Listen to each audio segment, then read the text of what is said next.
capítulo 7. Quem achou diz amém. Diz assim a palavra do Senhor. Acompanhe comigo na sua Bíblia. Lucas capítulo 7, verso 11. Verso 11 em diante. Diz assim a palavra do Senhor. Em dia subsequente, dirigia-se Jesus a uma cidade chamada Naim. Diga comigo, Naim. E iam com ele os seus discípulos e numerosa multidão. Como se aproximasse da porta da cidade, eis que saía ao enterro do filho único uma viúva, e grande multidão da cidade com ela. Vendo-a, o Senhor se compadeceu dela e lhe disse: não chores. Chegando-se, tocou no esquife, e parando os que conduzia, disse-lhe: jovem, eu te mando, levanta-te. Sentou-se, e o que estivera morto passou a falar. E Jesus o restituiu à sua mãe. Todos ficaram possuídos de temor e glorificavam a Deus, dizendo: grande profeta se levantou entre nós, e Deus visitou o seu povo. Esta notícia a respeito dele divulgou-se por toda a Judeia e por toda a circunvizinhança. Amém, povo de Deus? Coloca a mão no teu coração. Pai, te damos graça pela tua palavra. Eu oro para que o teu Espírito, Senhor, fale conosco, que nós, ó Deus, somos, ó Deus, um solo fértil para a tua palavra.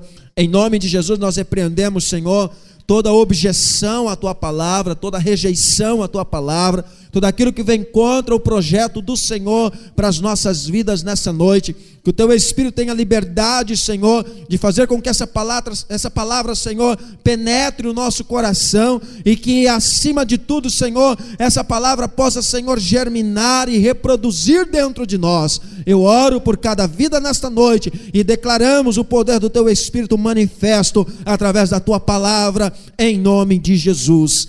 Amém. Amém, povo de Deus? Pode se assentar em nome de Jesus.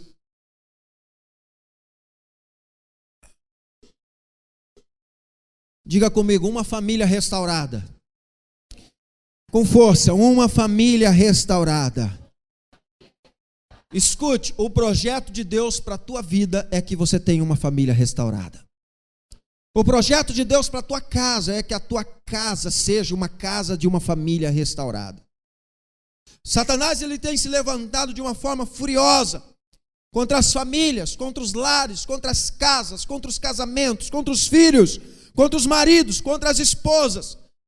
O diabo, de certa forma, ele tem se levantado tentando destruir, porque esse é o projeto do inimigo. A Bíblia faz uma menção de que o projeto do inimigo é roubar, matar e destruir. É a representação no texto como um ladrão. Um ladrão, ele não vem senão para roubar, matar e destruir. E esse exemplo do ladrão é uma figura referindo-se ao inimigo. Diga comigo nessa noite, o inimigo não brinca em serviço. Satanás tem um projeto, e o projeto dele é destruir. Qual estão entendendo? Ei, escute, o projeto do inimigo é destruir. Satanás não brinca em serviço. Satanás é muito responsável naquilo que ele se propõe a fazer. O diabo, ele é muito estrategista naquilo que ele se propõe a fazer. Mas eu quero nessa noite falar acerca de algo que muitas das vezes acontece no meio das famílias de uma forma que é natural, ou talvez de uma forma que está fora do alcance das pessoas de resolver. Situações que muitas das vezes podem roubar a paz, situações que muitas vezes podem roubar a alegria, situações que muitas vezes podem roubar o bem-estar de uma família, e que essa pessoa, talvez ela não consiga resolver. Talvez eu esteja falando para alguém aqui nessa noite que entrou nesse culto, talvez com uma situação muito difícil na sua família, de que você não dá conta de resolver. Eu quero dizer para você que Deus te trouxe aqui, porque Jesus quer resolver esse problema para você. Jesus quer entrar nessa situação e mudar essa história. Quantos estão entendendo essa palavra? Quantos creem nisso nessa noite? Ei, Jesus quer entrar nessa causa. Jesus quer entrar nessa situação. Jesus tem poder para mudar a história. Jesus tem poder para mudar a história. Irmãos, se você for ler o livro de Lucas, obrigado. Se você for ler o livro de Lucas, o Evangelho de Lucas, você vai encontrar ali várias parábolas. Algumas parábolas que você não encontra em outros evangelhos. Por exemplo, você vai encontrar lá a parábola do filho pródigo, relacionada à família. Você vai encontrar lá a parábola da dracma perdida, relacionada a uma casa que perdeu valores, algo precioso. Você vai encontrar a passagem sobre o fariseu e o publicano, falando sobre uma pessoa com um coração prepotente e orgulhoso, que foi para o inferno, mas lá no inferno ele se lembrou da família que estava perdida e que ainda não havia sido alcançada. Você vai ver a história da conversão de uma casa, de uma pessoa, de um homem, de nome Zaqueu. E dentre outras histórias que acontecem aqui no Evangelho de Lucas, mas eu quero destacar nessa noite um milagre que aconteceu em uma família que havia sido destruída por causa de uma tragédia. Uma tragédia aconteceu em uma família, e por causa dessa tragédia, aquela família havia sido dissipada, não tinha mais família, porque era uma família constituída, mas era uma família que havia sido destruída por causa das perdas, por causa de dores, por causa de situações que muitas vezes fogem o controle. Eu estou contando a história de uma mulher, e essa mulher morava na cidade de Naim. Ela é conhecida na Bíblia como a viúva de Naim. Essa mulher, a Bíblia narra a história dela, de que era uma mulher que havia casado, havia tido filho, e agora estava vivendo um contexto de uma família feliz. Mas de repente veio uma tragédia, o seu marido morreu. E agora aquela mulher, ela sofre a perda do seu marido. Passado-se um tempo, a Bíblia também conta nessa história, que foi lida, de que essa mulher perdeu o seu filho. A mulher perdeu o seu único filho, já havia perdido o marido e agora perdeu o seu filho. Aquela família havia sido destruída. Não tinha mais uma família, porque agora só restava uma mulher. Deixa eu dizer uma coisa para você. A Bíblia ela nos ensina dentro de uma história, um contexto, sobre um propósito de uma família. Uma família ela é constituída. A base da constituição de uma família é um casamento, uma aliança entre duas pessoas, entre um homem e uma mulher e Deus. Quando isso acontece, começa-se uma família. E a partir daí começa então a crescer essa família. Vêm os filhos e por aí vai. Mas o propósito da concepção de uma família é através de uma aliança. E a aliança se chama casamento. Amém, povo de Deus? Eu sei que casamento é algo que está fora de moda para muitas pessoas que vivem no mundo, mas para aqueles que servem a Deus, é o propósito da bênção de Deus sobre uma família. É casamento, é aliança, é propósito. Sem aliança, sem casamento, sem a bênção de Deus, é impossível que uma família subsista, é impossível que uma família tenha sucesso, porque a bênção de Deus, ela se dá através da aliança. A bênção de Deus se dá através da aliança. Mas a história narra de que essa mulher vivia uma vida sofrida, porque havia perdido o marido. Imagina agora uma mulher ter que criar o seu filho sozinha. Não tinha um marido para trazer o sustento. Só quem já passou por situações parecidas sabe do que eu estou dizendo. Que quer ter que criar uma criança, ensinar a ser pai e mãe dentro de casa. Talvez esteja contando a história de alguém aqui nessa noite. O que é ser pai e mãe dentro de uma casa? Mas passado-se um tempo, aquela mulher perde o filho. Imagina a situação daquela mulher. Ei, eu estou dizendo para você o começo e uma parte do desenrolar de uma história. Mas eu quero deixar você ciente de que o desfecho dessa história tem um final feliz. O desfecho dessa história, realização de um milagre. O desfecho dessa história é que aonde teve morte, aonde teve dor, aonde teve choro, quando Jesus Cristo chegou, transformou em alegria, transformou em ressurreição, transformou em paz, mudou a história da vida de uma família. Olhe para a pessoa do seu lado e diga assim: ó, Deus está falando com você. Que Deus tem poder para mudar a história da tua família. Ei, escute, Deus tem poder para mudar a história da tua família. Não importa a situação que ela esteja, Deus tem poder para mudar a história. Deus tem poder para mudar a história. O texto narra a história da família formada de 3 pessoas que agora Só restaram uma mulher. Não tem mais família. Uma pessoa procurou esses dias e disse assim: pastor, eu estava lendo a Bíblia e descobri que a Bíblia tem tanta história, tem tantas versões de família destruídas, inclusive de grandes homens de Deus. Eu estava olhando, procurando um modelo de família perfeita na Bíblia. Pastor, me perdoe, mas eu não estava encontrando. Mas o que eu encontrei de modelo de família destruída não está escrito. E a pessoa começou a dizer: eu analisei a família de Adão. Um irmão matou o outro.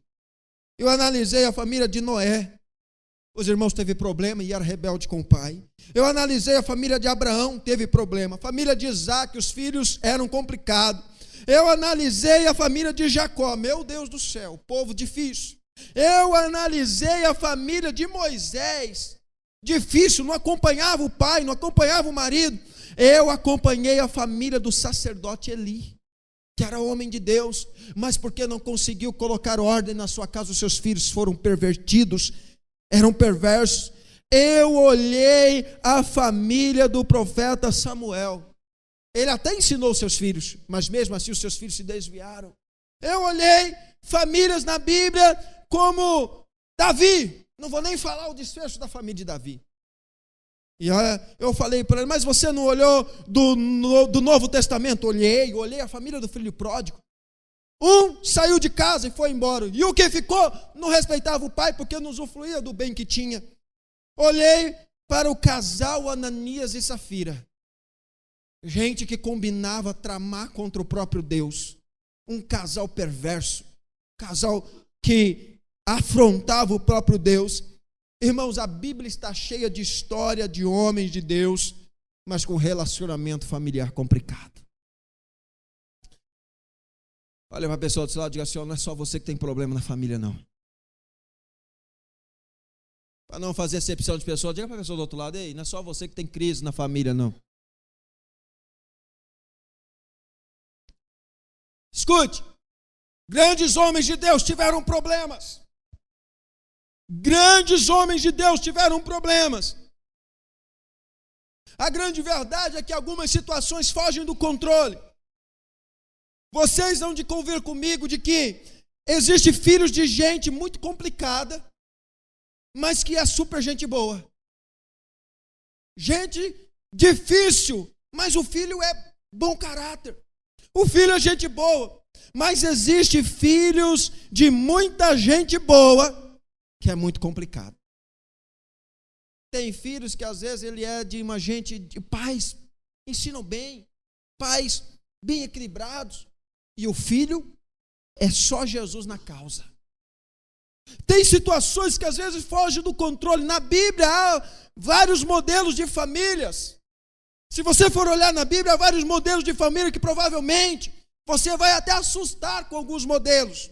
Mas por que está lá? Para mostrar para mim e para você de que não existe um modelo de família perfeita. Existe um Deus perfeito que habita dentro de uma família. Talvez você está decepcionado com a sua família.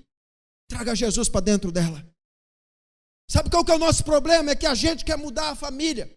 A gente quer mudar as pessoas. A gente quer mudar o jeito do ambiente que vive. Deixa eu dizer uma coisa para você. Você separa, arruma 10 famílias e você não consegue fazer isso. Mas se você trouxer Jesus para dentro da sua família pode ser transformada pelo poder de Jesus Cristo. Sua família não vai ser perfeita, mas o perfeito vai habitar nela. Quantas histórias de famílias disfuncionais, famílias incompletas, famílias difíceis. A Bíblia narra a história de uma família de 3 irmãos solteiros. Pastor, quem são? Lázaro, Marta e Maria. 3 irmãos solteirão. A Bíblia não fala se eles casaram ou não casaram, mas era uma família solteirão. Tanto que você pode ver até no momento quando Jesus foi visitar essa casa de 3 solteirões, sempre tem um que quer mandar mais. Alguém assume a responsabilidade da casa. E deixa eu dizer uma coisa para você: dentro de cada casa sempre tem alguém que é mais espiritual. Não ouvi nenhum amém aí? Dentro de uma casa sempre tem alguém que é mais espiritual. Se na sua casa não está tendo ninguém, hoje Jesus te trouxe no lugar certo. Hoje é o dia de mudar essa história. Dentro de uma casa sempre tem uma espiritual. Entre Marta, Maria e Lázaro. Lázaro tinha mais o projeto missionário. Maria tinha mais as características espirituais de sentar aos pés do mestre. E Marta era a trabalhadeira, a dona de casa, que mandava. Ei, tira o chinelo para entrar aqui nessa casa. Você chegou, Maria? Nada de sentar no pé de Jesus, não. Vai fazer um cafezinho para Jesus. Vai fazer alguma coisa que presta. Sempre tem pessoas que elas têm a visão, na mentalidade dela ela está certa, mas tudo depende do propósito. Mas a dificuldade dentro do mesmo teto de se ajeitar é o que acontece talvez na sua casa e na minha. Por quê? Divergências de pensamento. Deixa eu dizer uma coisa para você, divergência de pensamento não é problema. O problema é você não respeitar e não ser respeitado. Esse é o problema. E por isso que muitas famílias vão entrando em declínio. Nós podemos pegar vários exemplos na Bíblia. Por exemplo, você pode saber famílias que são constituídas de filhos sem pais, pais sem filhos. Exemplo, pais morrem e o irmão mais velho que cria os mais novos. Conhece alguma família assim? Você pode pegar talvez o exemplo de órfãos criados com avós. Irmãos, hoje é o que mais acontece. Órfãos criados com avós, com tios. Os filhos vão saindo, vão perdendo o referencial de família. Existem famílias de filhos solteiros, que dedicam a sua vida para cuidar dos pais. Tem filhos solteiros, fica solteirão, não casa, e vai cuidar do pai, vai cuidar da mãe, ficam velhinhos. Família constituída. Famílias de pais divorciados, que sozinho ou sozinha cuida dos filhos. A mulher tem que ser pai e mãe, ou o homem tem que ser pai e mãe do filho. Então são vários modelos de famílias. Famílias que cuidam de filhos com deficiência, com doença. Famílias de filhos que cuidam de pais doentes. São vários exemplos de famílias constituídas. E eu não sei qual desses modelos você se encontra. Ou talvez nenhum desses que foi citado, mas um modelo diferente. O mundo tem estipulado alguns modelos diferentes de constituição de família. E o modelo que o mundo tem colocado é um modelo pecaminoso, fora do princípio de Deus. Mas, mesmo que uma família seja construída por personagens que muitas das vezes não está dentro do princípio do propósito de Deus, que é construída por pai, mãe e filhos, ainda assim, família é família. Mesmo que o seu filho não seja seu filho, seja seu sobrinho. Mesmo que você more com seus pais, mesmo que você more com seus tios, o relacionamento é constituição de família. Amém? Vocês estão me entendendo nessa noite? Isso é família. Cada família tem sua peculiaridade, tem suas disfuncionalidades também. Pastor, a minha família tem momentos, pastor, que não parece ser família. Não é só a sua não. Todos de vez em quando tem essa fase. Pode ficar tranquilo. Pastor, tem hora que lá em casa parece que ninguém se entende. Um fala japonês, outro fala coreano, outro fala inglês, outro fala alemão. É verdade, não é só a sua que tem esse privilégio, não. Todo mundo de vez em quando parece que essas coisas acontecem. Parece que Deus manda a confusão das línguas lá, ó, e parece que as coisas acontecem. Quem está me entendendo aqui diz amém. Escute, não é só você que passa por problemas familiares. Não é só você que passa por problemas de doenças, não é só você que passa por crise financeira, não é só você que às vezes tem crise conjugal, não é só você que às vezes tem problema com relacionamento com o filho, não é só você que passa por luta, tem muita gente que talvez está em problemas piores do que você, mas eu quero dizer para você nessa noite, Jesus Cristo, Ele está sempre disposto a realizar um milagre. Jesus Cristo está sempre disposto a realizar um milagre. Um princípio básico que rege biblicamente o casamento é ter uma só mulher, ter um só marido e filhos, o quanto você puder amar e puder cuidar. Isso é princípio básico, bíblico que rege o casamento. Ser marido de uma só mulher ou ser esposa de um só marido. Ter filhos, o quanto puder amar e o quanto puder cuidar. Tem muita gente tendo filho aí e não ama, e quando não ama, não. É gostoso fazer filho. É ou não é? Mas seja homem para cuidar. Seja mulher para cuidar. A maior responsabilidade de um pai e de uma mãe é quando ele assume sua responsabilidade de pai, de mãe, cuidando dos seus filhos, dando direção para os seus filhos, dando destino para os seus filhos. Existem muitas pessoas que têm filhos e os abandona vivo. E muitas das vezes dá tudo para o filho, mas o abandona dentro do coração. E a palavra que o Senhor te diz nessa noite é: Deus te trouxe aqui para resgatar sua aliança com a sua família hoje. Deus te trouxe aqui para te fazer entender de que a sua família é uma bênção de Deus. Os seus filhos são bênção de Deus. O seu casamento dentro da aliança da palavra de Deus é bênção de Deus. Deus te trouxe aqui para você entender que não existe família melhor do que a sua. A sua família pode ter problema, mas todas têm. Não existe família melhor do que a tua, porque se Deus te colocou nela, é porque Deus precisa que você esteja nela. Deus vai te abençoar nela. Deus vai glorificar o nome dele na sua vida através da família que ele te colocou. Bendito seja o nome do Senhor. A constituição bíblica de um modelo de família é de que se nasce, cresce, casa com uma só mulher, com um só marido, tem filhos, cria os filhos crescem, se casam, vão embora, depois vêm os netos, envelhecem juntinhos, fazem bodas de ouro e depois morrem. Esse é o princípio da vida, é o princípio bíblico de construção de família. Presta atenção nisso que eu estou te falando. Escute. Esse é o princípio bíblico de construção de família.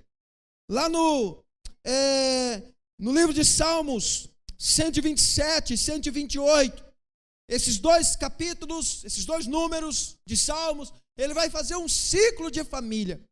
Se você for ler esses dois livros, esses dois números, esses dois capítulos, você vai ver sobre a construção de uma família perfeita? Não, mas o ciclo do nascimento até o fim de uma família. Existem coisas que às vezes faz mudar nesse percurso. Às vezes uma morte inesperada, às vezes um problema inesperado, às vezes uma situação inesperada. Às vezes muda isso, muda esse ciclo. Mas o modelo bíblico, direcional para a igreja, é de que viva em uma família que tem a bênção de Deus, do nascimento até o seu fim, servindo a Deus, amando a Deus, obedecendo a Deus. Então, a vida não é um conto de fadas. Ei, escute, presta atenção. A vida não é um conto de fadas. Tem muitas pessoas que acham que a vida é um conto de fadas. Nossa, eu casei, família perfeita. Tem os jovens aí que vão casar, os que já casaram, esse ano aqui Deus abençoou. Ei, não existe família perfeita. Não existe família perfeita. Vai ter momento que o pau vai quebrar.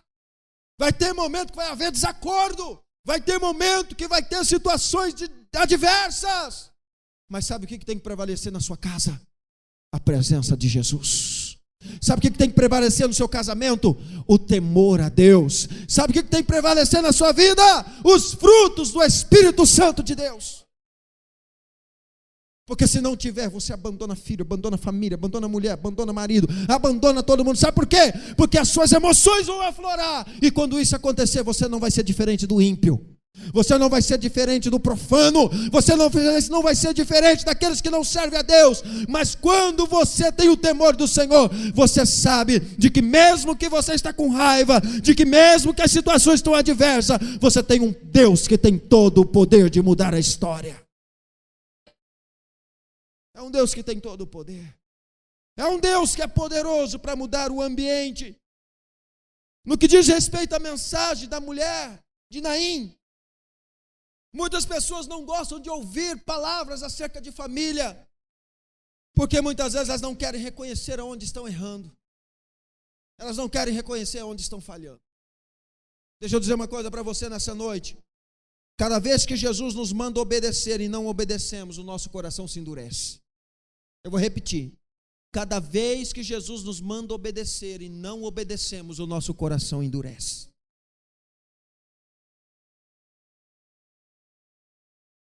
Diga isso para a pessoa do seu lado. Quando você não obedece a Deus, seu coração vai ficando duro, igual pedra. As pessoas não se inclinam a Deus. Não. Estou com raiva. Estou com ódio.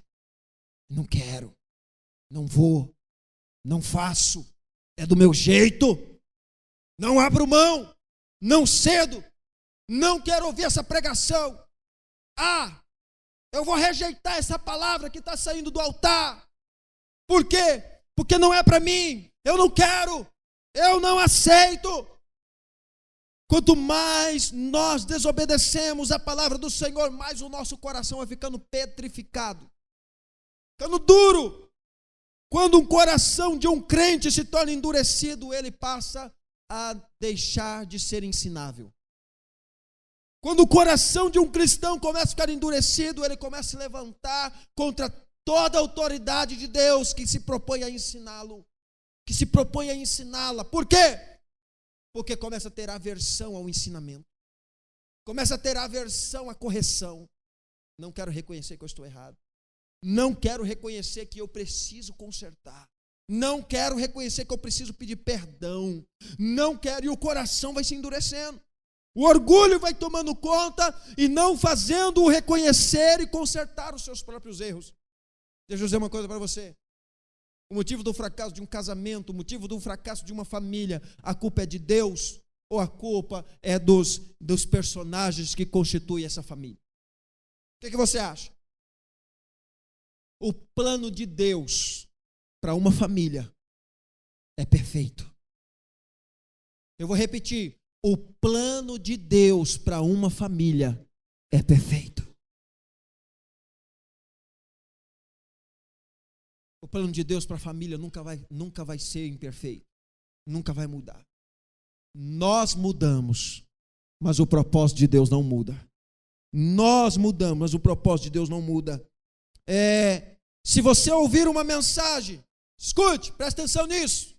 Se você ouvir uma mensagem, que essa mensagem não te confronte em nada, que não te motiva a mudar nada em você para melhorar, talvez essa mensagem não seja bíblica, e talvez essa mensagem não venha de Deus.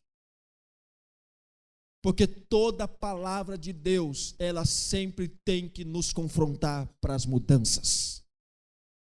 Toda palavra de Deus precisa nos desafiar para nos tornarmos pessoas melhores, para nos tornarmos homens, mulheres, pais, filhos, gente melhor.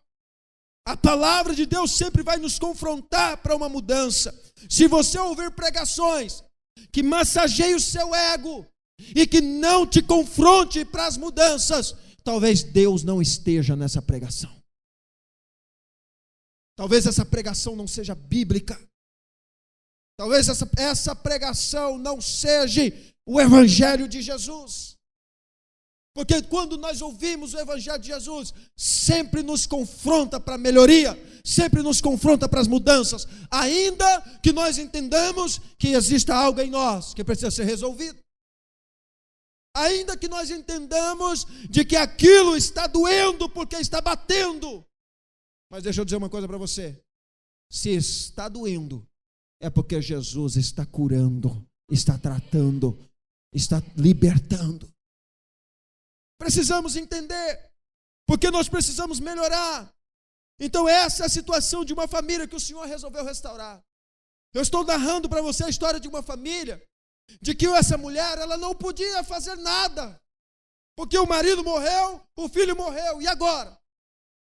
O que fazer? Deixa eu dizer uma coisa para você. Tem situações na sua família que você não tem o que fazer. Tem situações na sua família que às vezes a única coisa que você vai saber fazer é chorar. E eu não sei qual é a realidade da sua família. Talvez eu estou falando para a gente aqui que os filhos não são crentes, que o marido não é crente, que a mulher não é crente, que os filhos são problemáticos, que os pais são problemáticos.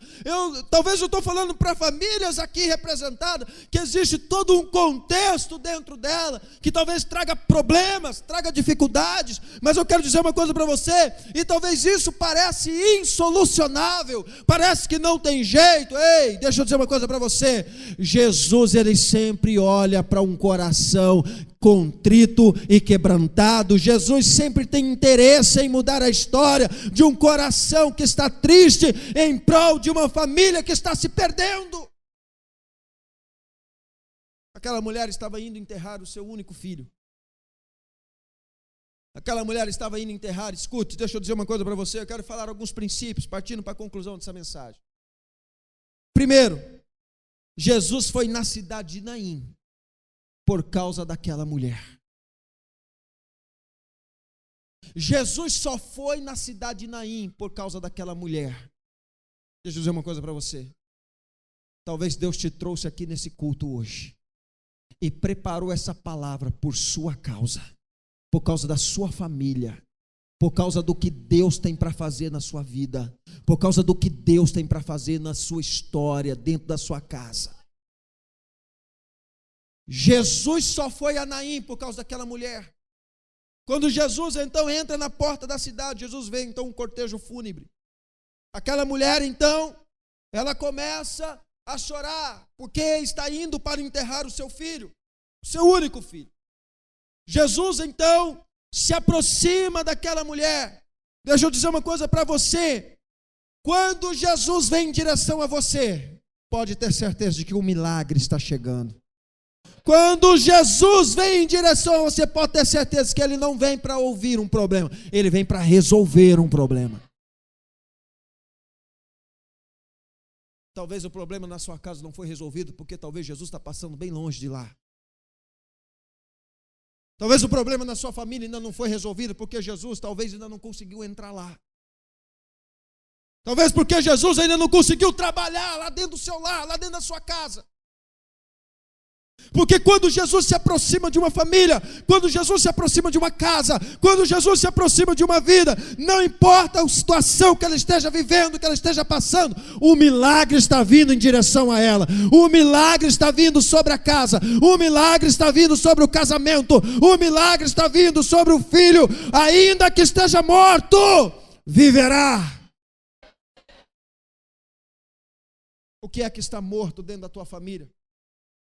O que é que está morto dentro da tua casa? Aquela mulher já tinha enterrado um, estava indo enterrar o outro. Talvez esteja falando para pessoas que o casamento está morto. O relacionamento conjugal está morto. O relacionamento com o filho está morto. O relacionamento com a filha. O relacionamento do filho com o pai, da filha com a mãe. O relacionamento está morto. Está indo para o enterro. Ei, Jesus te trouxe aqui hoje para ter um encontro com você. E se você tiver um encontro com Jesus, um milagre acontecerá, uma ressurreição acontecerá. Ei, essa casa vai ser uma casa de família. Família, gente abençoada por Deus. Um milagre está vindo em sua direção. Um milagre está vindo em sua direção. Jesus estava vindo em direção daquela mulher. Jesus foi naquela cidade por causa daquela mulher. Segunda característica, Jesus disse para a mulher: não chores. Diga comigo, não chores. Pastor, como que a mulher não vai chorar? Pastor, ela está indo para enterrar um filho. Como é que a mulher não vai chorar? Ela não pode expressar seu sentimento de dor. Querido, quando Jesus disse para a mulher não chore, ele não estava proibindo ela de expressar sentimento, não estava proibindo ela de expressar dor. Jesus estava trocando para ela o choro pela alegria. Jesus estava dizendo para ela: não chores, mas o que Jesus queria dizer é: esse choro vai ser transformado em júbilo, esse choro vai ser transformado em alegria, esse choro de morte, esse choro de dor, esse choro de tristeza, esse choro de luto vai ser transformado em um choro de alegria, em um prazer de ressurreição, de brado de vitória, porque Jesus veio ao seu encontro. Ei, Quando Jesus te diz não chores, não é porque Ele quer te impedir de expressar sentimento. É porque Ele tem alegria para colocar no teu rosto, alegria para colocar no teu coração, paz para trazer para a tua casa. Dentro da cultura, não se podia tocar no esquife, não se podia tocar no morto.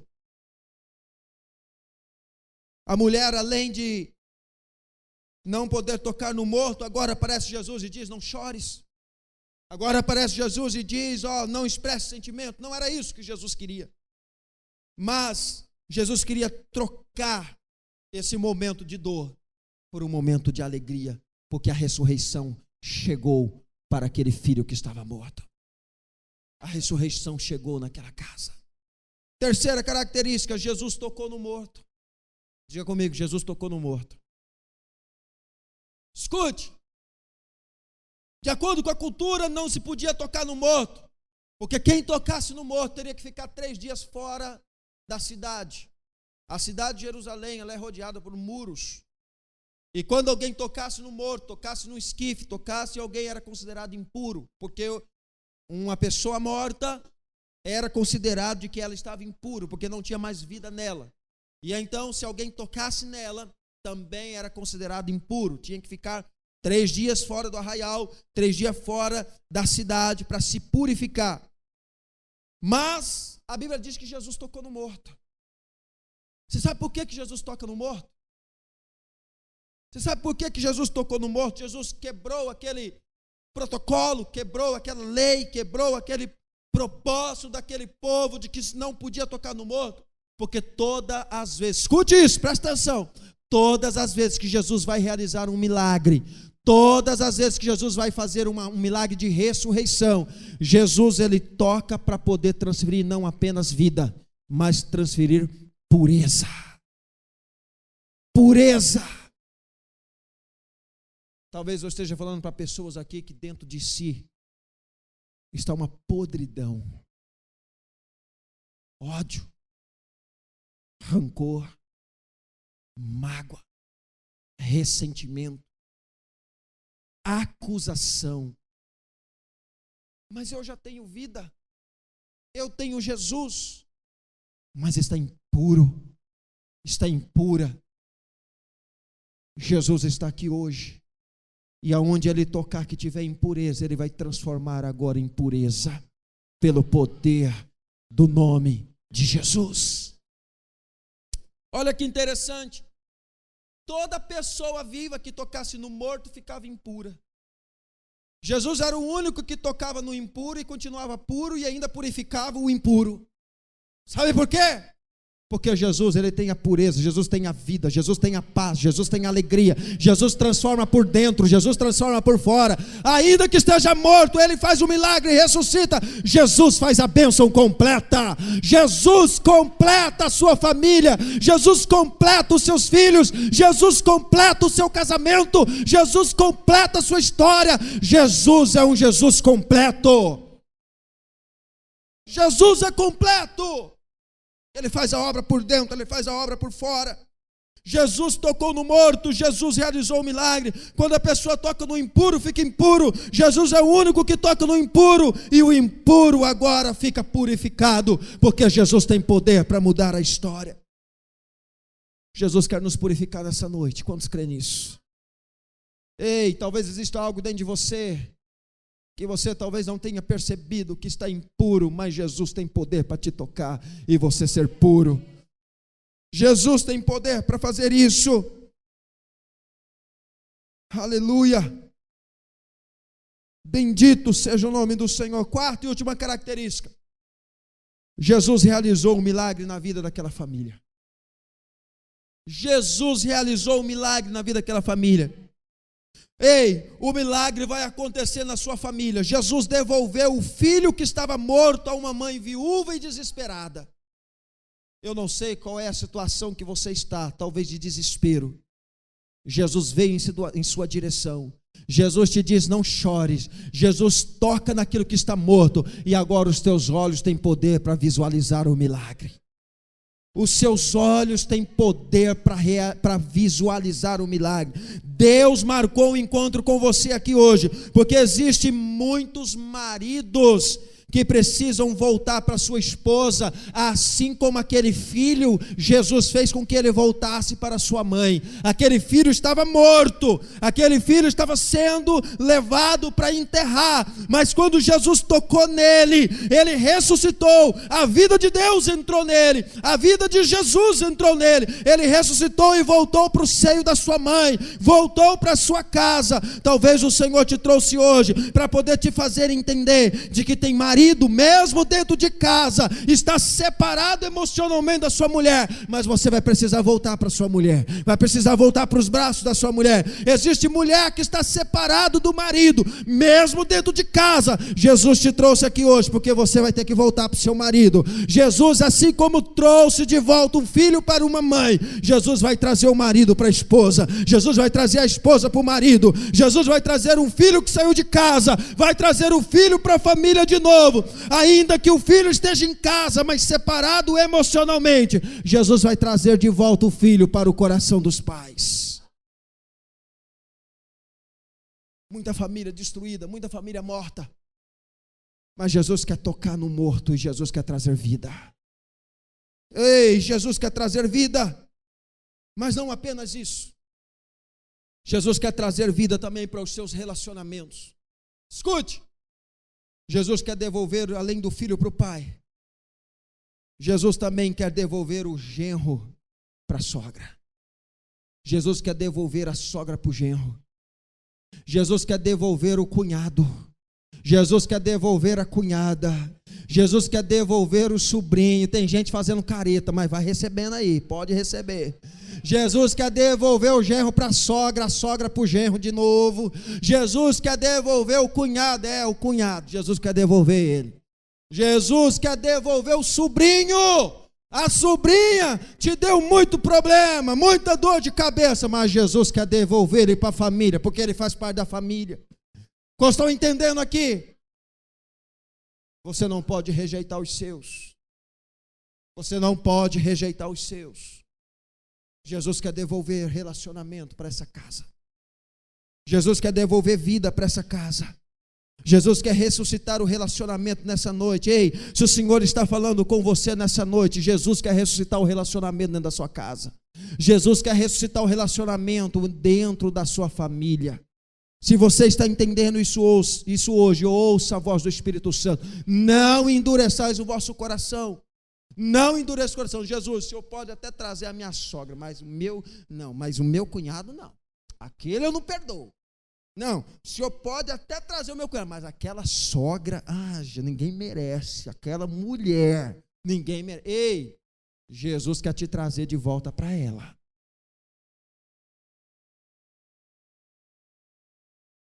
O propósito de Jesus é relacionamento.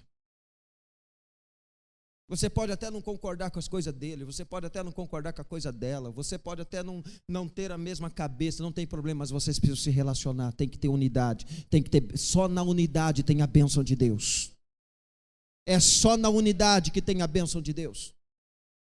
Pastor, eu não suporto quando aquela pessoa vem na minha casa, é parente, é sangue meu, mas não é não, pastor. Eu acho que é de outra família, a gente não sabe. A gente não conhece, tem que fazer DNA para saber. Vai fazer DNA e vai descobrir que o sangue ruim é seu. E é só o sangue de Jesus que tem poder para fazer esse sangue ficar bom. Na hora que o sangue de Jesus vem sobre você, sobre a sua casa, sua família, aí a família começa a ficar boa. Aí o casamento começa a ficar bom. Aí o relacionamento do pai com o filho, do filho com o pai, da filha com a mãe, o relacionamento do genro com a sogra, e por aí vai, começa a melhorar. Sabe por quê? Porque o sangue de Jesus purifica de todo pecado, de toda iniquidade. O sangue de Jesus vai limpando as impurezas. O sangue de Jesus vai libertando as maldições. E você começa agora a ver qualidade aonde você só via defeito, porque o sangue de Jesus vai trazendo paz sobre o teu coração. Tem coisa que você não consegue fazer, tem coisa que você não consegue mudar. Ei, mas Jesus te trouxe aqui porque hoje Ele quer te pegar. Hoje Ele quer tocar em você. Quer tocar no teu coração e trazer vida. Se coloque em pé em nome de Jesus.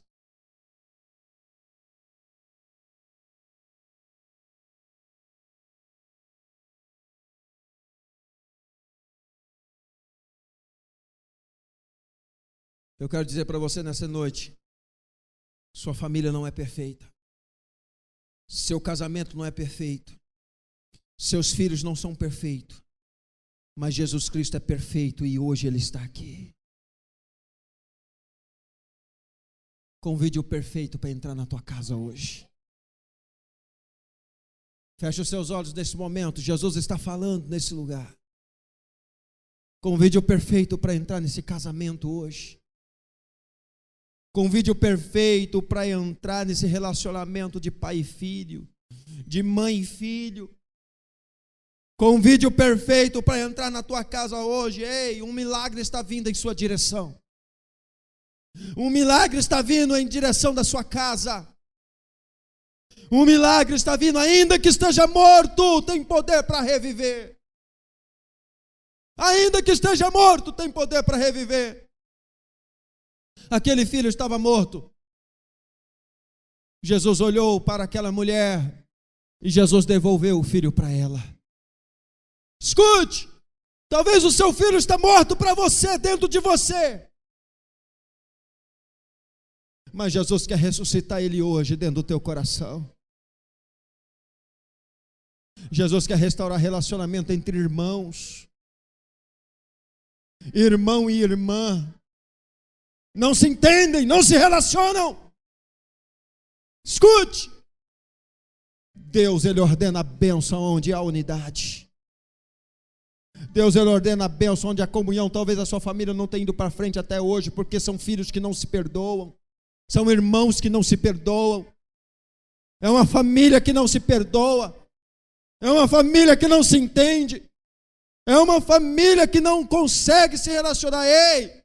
A bênção de Deus virá sobre a tua casa quando vocês começarem a entender-se, quando vocês começarem agora, mesmo que pensem diferente, mas respeitar um ao outro, mesmo que vocês talvez tenham divergências de pensamento, mas o coração está unido no propósito, amam, perdoam, porque a bênção de Deus vem sobre a tua casa, vem sobre a tua família hoje. Aquela mulher estava indo enterrar o filho com dor, porque certamente aquela mulher pensava, esse filho é um filho bom, esse filho é um filho que é herança de Deus, é a promessa do Senhor na minha vida. O porquê de tanta tragédia, o porquê da morte do marido, o porquê da morte do filho. Aquela mulher talvez não estava entendendo tanta morte. Ei, Jesus veio ao encontro dela, porque aquilo que você não consegue entender, aquilo que ela não entendia, Jesus entendia. Jesus estava mostrando para aquela cidade que Ele tinha poder para ressuscitar aquilo que estava morto.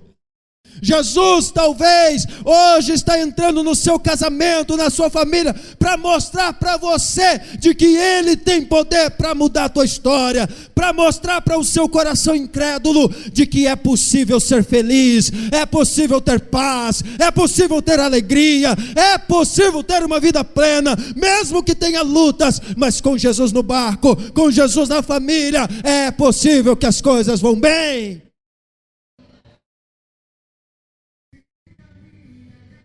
Convida Jesus para a tua casa. Convida Jesus para o teu casamento. Convida Jesus para os teus filhos. Não seja orgulhosa, não seja orgulhoso. Jesus te trouxe aqui hoje porque Jesus te ama e tem um projeto para a tua casa. Jesus tem um projeto para a tua vida. Jesus não abriu mão de você, Jesus não abriu mão dos teus filhos, Jesus não abriu mão da sua descendência. A sua descendência ainda será honrada, a sua descendência ainda será louvada, a sua descendência engrandecerá o nome do Senhor ainda. Aleluia! Comece a orar, igreja. Comece a orar, igreja. Comece a orar pela tua casa. Comece a orar pela tua família. Abra a tua boca, não fique de boca fechada não. É uma guerra. É uma guerra. Ah, pastor, eu não estou conseguindo, não estou com vontade. Ora sem vontade mesmo, porque o inimigo não quer te deixar fazer isso.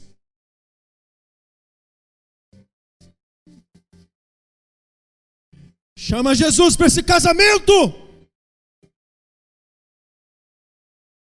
Chama Jesus para esses filhos.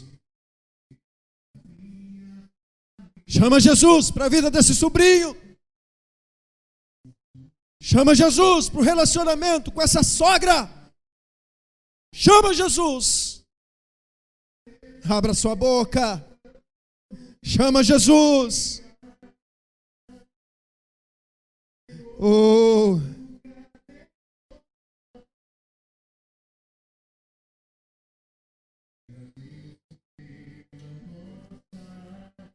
O Espírito Santo está tocando no teu coração. Você vai buscar teu filho.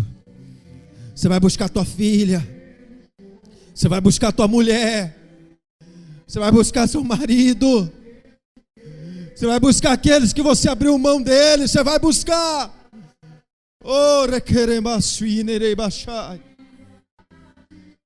Você vai buscar, porque a sua família é bênção do Senhor. A sua família é herança do Senhor.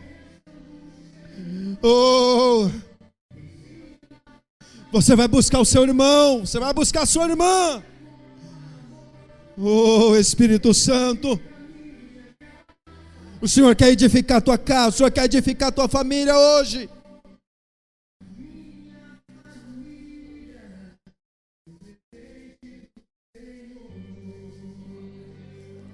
Oh, Espírito Santo,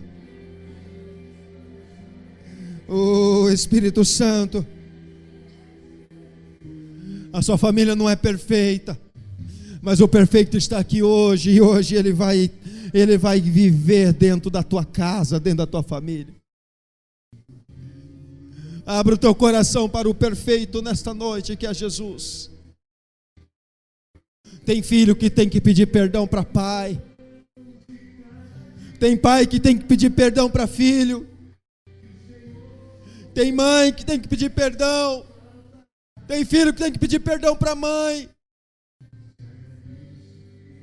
Tem genro que tem que pedir perdão para a sogra. Tem cunhado que tem que pedir perdão.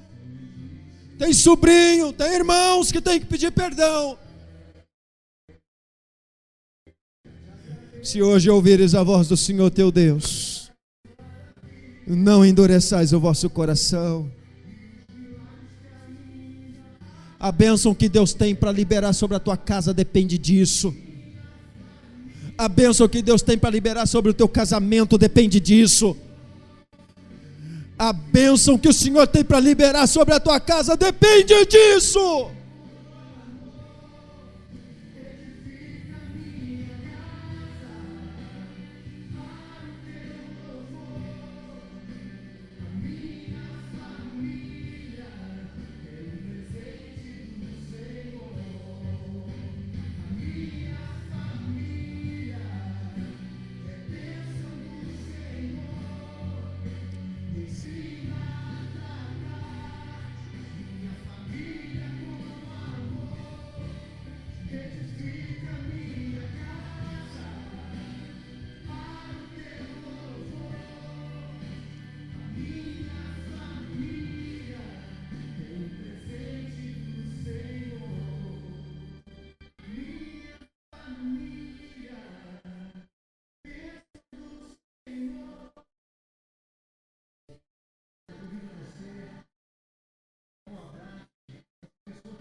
Escute, talvez lá na sua casa você até reconhece, mas você nunca disse isso, e talvez nunca vai dizer, que talvez lá na sua casa as coisas não mudam e não melhorem, é por sua causa. Mas você não precisa dizer isso para sua mulher, você não precisa dizer isso para o seu filho, você não precisa dizer isso para o seu marido. Mas se você reconhece isso hoje, eu convido você a dizer isso para Jesus. Eu convido você a dizer isso para Jesus. Talvez as coisas não melhoraram lá, é porque você tem um coração duro. Você já desobedeceu tanto a Deus que seu coração virou pedra. Aquilo que Deus fala e a gente não obedece, endurece nosso coração. Tudo aquilo que o Senhor fala através da palavra e a gente não obedece, nosso coração vai pedrificando. Mas o Senhor ainda está te dando uma oportunidade de fazer a mudança acontecer dentro da sua casa. Faça isso nesse momento, ninguém está olhando para você. Diga para o Senhor: Senhor, o problema sou eu. Senhor, o problema sou eu. Porque se o Senhor trabalhar na minha vida, Pai, eu pelo menos não vou ficar mais olhando o problema nos outros. Porque eu vou conseguir olhar os meus próprios. Você tem coragem de fazer isso? Você tem coragem de fazer essa oração?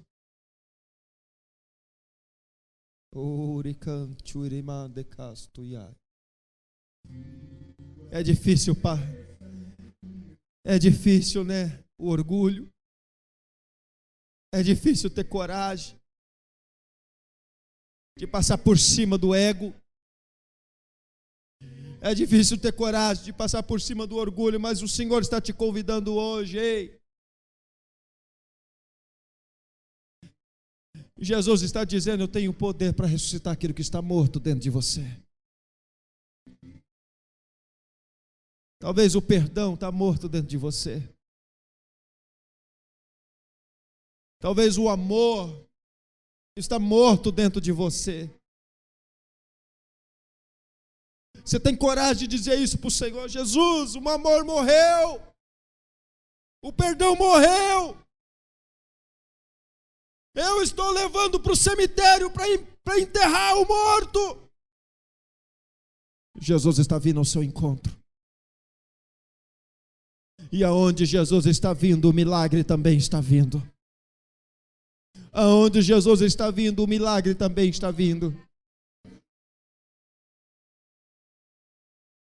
Oh. Ajuda-nos, Senhor. Sem a tua graça nós não conseguimos. Sem a tua graça nós não conseguimos. Diga para o Senhor: eu preciso da tua ajuda, Senhor. Eu preciso da tua graça, Senhor. Eu preciso da tua ajuda, Senhor. Eu preciso da tua ajuda, Senhor. Até para reconhecer, eu preciso da tua ajuda. Eu preciso da tua ajuda, Pai. Oh, Espírito Santo. Bendito seja o teu nome. Deus falou com você nessa noite? Deus falou com você nessa noite, meu irmão e minha irmã? Deixa eu dizer uma coisa para você. Aquilo que Deus fala com você e você não obedece, o coração endurece. Escolha obedecer, porque obedecer é melhor do que sacrificar. Diga comigo: eu escolho obedecer. Eu escolho obedecer. Coloca a sua mão sobre o seu coração. Eu quero orar nessa noite. Pai, em nome de Jesus, que essa palavra, Senhor, que eu tenho certeza que o teu Espírito Santo semeou nos nossos corações, que o Senhor encontre, ó Pai, neste momento, corações abertos, que recebam essa palavra, e que essa palavra, Senhor, possa produzir os frutos, ó Pai, de perdão, os frutos, Senhor, de renúncia, os frutos, Senhor, da paz, da bênção, da alegria no relacionamento.